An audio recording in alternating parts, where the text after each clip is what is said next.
anong palagay mo sa akin? Walang pira! Sabi ng driver, yan ang umutot!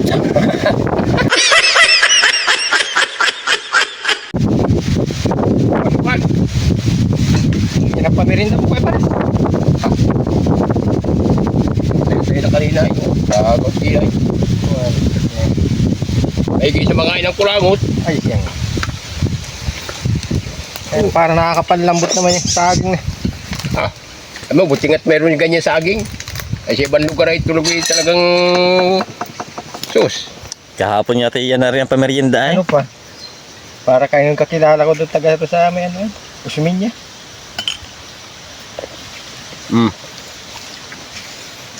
Yung kinakantahan. Yung kinakantahan. Shoutout po sa lahat ng mga followers namin sa buong Quezon, mula Tagkawayan hanggang Chaong, hanggang Dolores, hanggang Batangas City, mula Rosario hanggang Limeri, Cavite, Metro Manila. Shoutout po sa inyo lahat. Pasensya na po kayo kung hindi ko na isa-isa ang nagpapashoutout sa amin. Baka mga isang may pagkakataon po kaming makapag-shoutout po sa inyo isa-isa. Pinamimirinda ko po sila ng saging na nilaga. Ang dami na nagpapashoutout sa iyo. Libo-libo na, hindi mo na mababanggit yun. Ay, abanggitin. Ay si ay nababanggit man din. Eh pag hindi mo abanggitin sila mag-atampo yun, baka hindi na yun manood sa atin.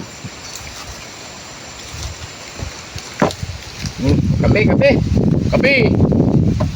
Yan, ang dami mong magkasukal Magkakasakit ka niyan sa bato. Sobrang ka magkasukal. Ha? Asukal, bato.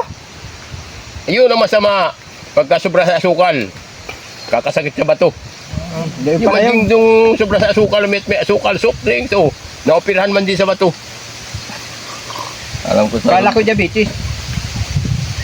Kami dyan ang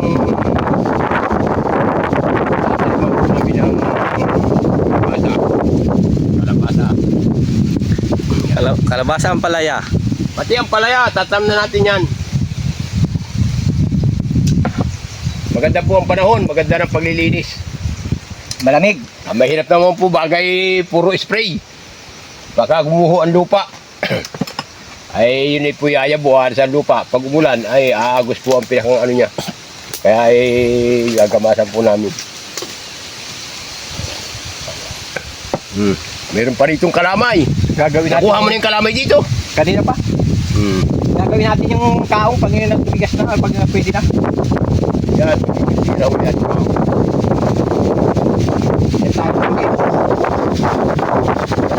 Yan ang nagpalaki sa amin. Kami maliliit pa. Yan po ang trabaho namin. Wala pa nung ako'y magkaisip. Hanggang na ako'y tumanda. Yan itong bandang huli. Ay medyo nawili po ako sa paghahalaman ay. Kaya ay pero ayos mo, marangal po trabaho yan pagkakaong na yan. Doon pa ho namin mula dito sa Gumaka, Quezon, dala po namin hanggang sa Pablo. Maliliit pa ho ko, hindi pa ho yan raprod pa yung sigsag na yan. Dito pa ka naman namin nadaan sa Gumaka. Sinasakaya namin ay BLTV pa nung araw. Puro pintuan, ang bawat upuan may mga pintuan, walang dingding, walang siding. Puro upuan, kaya pag iyong tumalon, ay doon ka na sa sapat ng iyong upuan. Yan BLTV. Nagkaroon na ng aircon. Ay, maganda. Naano kami sa may sigsag, nag-ahon. Pagbaba ng atimunan, sabi nung nabira, alam niyo dito yung aircon ito. Nausot kayo. Sabi nung doktor, gandang hampa, sinong umutot? Sinong umutot? Ay, walang naamin. Alam na aircon nga naman, umutot nga naman pagkabaho. Walang aamin sa inyo. Ay mamaya may bumaba na lalaki doon sa Timunan Quezon. Sabi nung konduktor, ay boss, na yung sukli mo na ito, siguro ang sukli ay nasa 50 pesos, mahalaga pa nun ay. Sabi nung lalaking bumaba ay, ibigay mo doon sa umutot. Ay tumayo yung isang, anong gandang babae, parang dyan pa Yuki. Tumayo, anong palagay mo sa akin? Walang pira. Sabi ng driver, Yan ang umutot. Ay, walang yan na, walang umamit. Aba, yung bibigyan ng paano lalaki ng pinasukli ay, anong palagay mo sa akin? Walang pira. Ay,